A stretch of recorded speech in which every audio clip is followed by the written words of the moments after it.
South Africa's Reserve Bank on Wednesday presented its half-year 2023 financial stability report to the public. That report, which was published twice a year, is focused on the state of South Africa's financial markets, the institutions and the regulatory environment, and lots more. Now let's hear from both the SARB Governor, Leseja Kyagulanyi, and her co-Stern, the SARB lead macroprudential specialist, speaking to the latest report.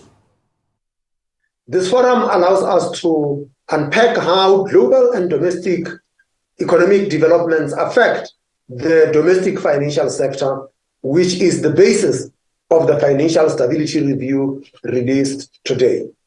The latest Global Financial Stability Report of the International Monetary Fund notes that the possible spread of stress in the US and European banking sectors in the first quarter of 2023 has eased. Inflation moderating and an easing in financial conditions globally are core themes in the second half of the year.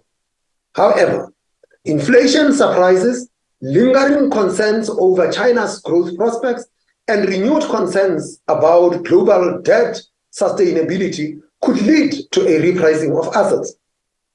As evidenced by the sharp increase in the global bond yields in September and October, global financial conditions can tighten unexpectedly.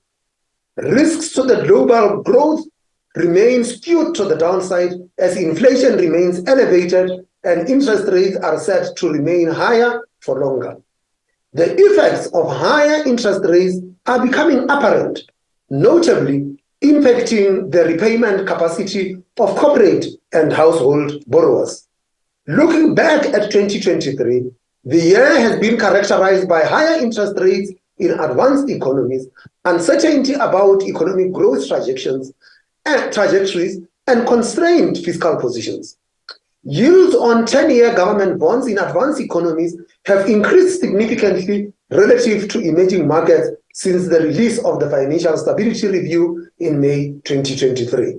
This has contributed to a reduced yield differential between advanced and emerging market economies, in turn dampening investor appetite for emerging market sovereign debt.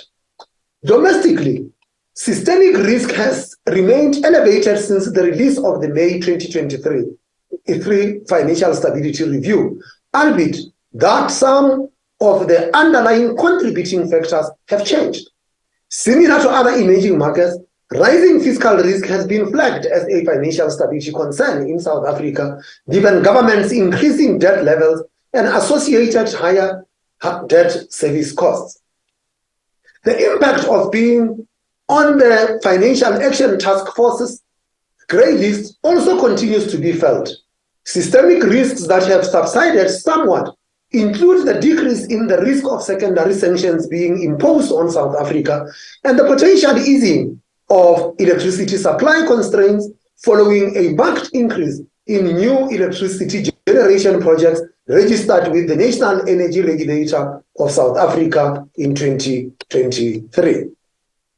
This edition of the Financial Stability Review provides an overview of the results from the SARB's 2023 Common Scenario Stress Test.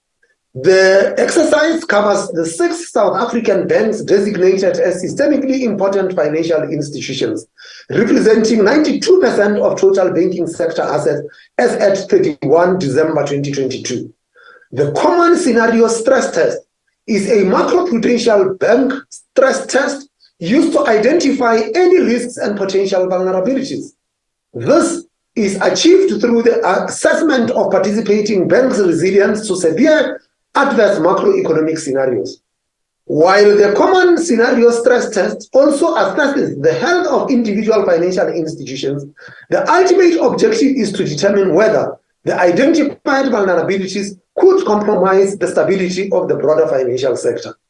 The results confirm that systemically important banks remain well capitalized, sufficiently liquid, and are able to withstand the severe shocks simulated under the adverse scenarios of the exercise. The liquidity stress test results also confirm that the participating banks maintain strong liquidity buffers, again well in excess of minimum prudential requirements. At its October meeting, the SAP's Financial Stability Committee resolved that a positive cycle neutral counter-cyclical capital buffer of 1% be implemented in South Africa.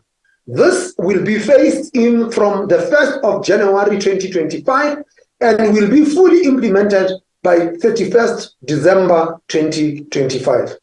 Overall, regulated financial institutions in South Africa remained resilient in a challenging environment, as measured by their ability to maintain adequate regulatory capital and liquidity buffers. The domestic financial system continued to function without disruption. So we are in a pretty decent space.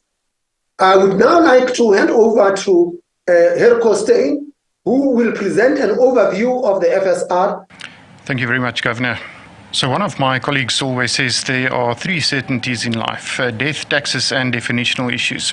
So on the seemingly trivial but actually critical issue of defining financial stability in the South African context, the SARB's definition firstly focuses on the crucial importance of there being broad and deep-rooted confidence in the financial system, and secondly on the system's resilience to systemic risks and shocks.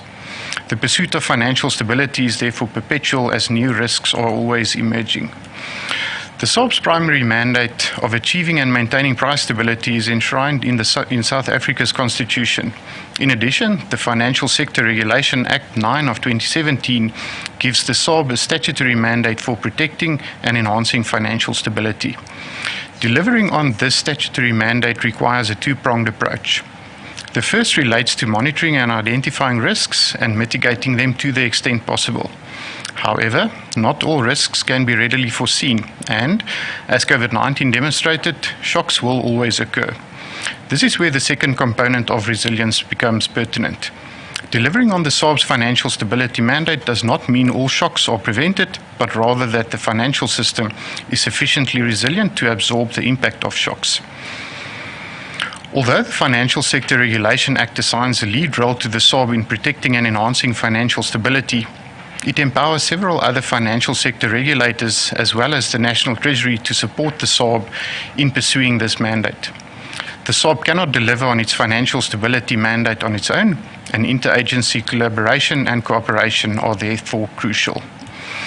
Then moving to the key global developments since the release of the May 2023 FSR. Seems the slides might have gotten stuck. There we go. So in terms of global developments, yields on 10-year government bonds in advanced economies have increased significantly since May 2023, given lingering inflation concerns and expectations of higher policy rates for longer. This makes emerging market government bonds relatively less attractive. Financial markets appear to have adjusted to a new normal environment characterized by high interest rates in advanced economies, differences in economic growth trajectories across jurisdictions, and constrained fiscal positions globally. These factors combine to reduce yield differentials between advanced and emerging economies, in turn dampening investor appetite for emerging market sovereign debt.